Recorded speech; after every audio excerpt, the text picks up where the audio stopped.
Good morning. I made a video not too long ago called An Old Man's Advice. Wow. Looking at me, it looks like I need to trim my beard a little bit. But I received several requests to continue on with that, and so I've decided to share a little bit about myself and my life and my hardships and my successes with you. You know, this world today is tough. It's tough for young people. It's tough for people that for years have had jobs and security and made good money and been able to take care of their families. And some time ago, as you know, jobs were shipped overseas to improve the bottom line of big companies. And I thought I'd tell you a little bit about myself. I quit school when I was in the 10th grade. My mother and father left me standing on a street corner. And so it was up to me to make it. And I had a job working at a Shell filling station. And I went to the owner and I told him my situation. And I was making $1 an hour, and I asked him if I could work more hours. And so I began working 90 hours a week. And during that time, as I've said before, my home was the back of an old car. And I worked my 90 hours a week. And I took my baths in a filling station restroom. And I washed my clothes, my private clothes, in the sink. And once in a while, when I was really hungry, I would go to the grocery store and snitch an apple or an orange. Now, this was in the 50s. Things were a lot different than they are now. And I'm convinced that the owner of the grocery store knew what I was doing, because it was about a half a block away from where I worked, and he knew me. Now, I've said before that good things nor bad things last forever. And that's true. And I began to learn different things. I knew in my soul that if I had nothing to offer, I was as far as I was going to go.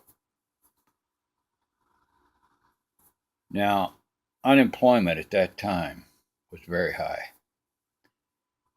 On the other hand, in the 50s, you could go into a corporation and ask for a job and get it. And after I'd worked 90 hours a week for a long time, I went into the service. I was 17. In the service, I taught myself to read and write.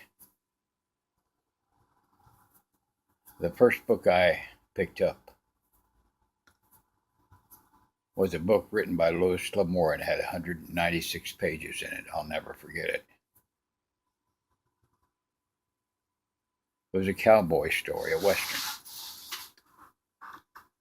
And there were words in there that I didn't know, I didn't understand. I had no idea what they were. So I got a dictionary from the service library. And as I would read, if there was a word that I didn't understand, I would look it up. And I will tell you now, it took me almost 3 weeks to read 196 pages. But I read. And I continued to read. And in several months, I was reading 2 and 3 books at a time, and I knew where I was in every single one of them. So that's what you can do. A person's mind is incredible. Your mind is as incredible. As a young person, regardless of what's happening in the world today, you have opportunity. And don't you believe for one single minute what they say in the media. Because if you aren't getting ahead and you need to get ahead, position yourself to learn. Go to the library and learn. You are the backbone of this world. Young people, without you, this world is nothing. Nothing. You are the backbone of this world. You are the future leaders of this world. You are the ones that see the greed of the people that are running it now. You're the ones that see the waste of the people that are running it now. We need you. We need your minds. We need your hearts. We need your lives. We need your loves. We need you to care. And I know that you do care. Oh, I see young people stepping on the flag and throwing rocks and rioting. That's frustration. Frustration. It's frustration with the establishment, and I understand it. But that's not you. Don't let that be you. Rise above it. You're better than that. Rise above it. Anyway, I got kind of off track there. But anyway, as I went on and I got out of the service, I had begun to write. And educate myself. I got a little bit of college. And I've continued on through my life with that. And you can do the same thing. You don't have to have a doctorate or a PhD or a master's degree. What you have to have is determination. You have to have an inner will to get things done. You have to have a desire, and I know the desire is there. Because as I said before, without your brains, without your ambition, without your drive, this world will be nothing. Nothing, because old people like me die off. I have been successful, not tremendously successful, but I have a decent retirement. I live with my lovely wife in Arizona. I've had financial problems. Everyone has those. But you can't stop. You can't quit. You can't say, I'm a failure. You're not a failure. You're not. You're a wonderful, strong, intelligent youngster. Take advantage of that. Trust in God. Trust in yourself. And step forward. Put one foot in front of another. Let me give you an example. I've had a couple of businesses. They weren't tremendously successful, but they were successful. I've written books. I have presently probably 13 or 14 books in publication. My latest is Copper Penny. It's in paperback on Amazon. Look it up. So you can do it. I did it. You can do it. I'm 76, and to my last breath, I will encourage young people because I love them. I will encourage young people because I know they are the future.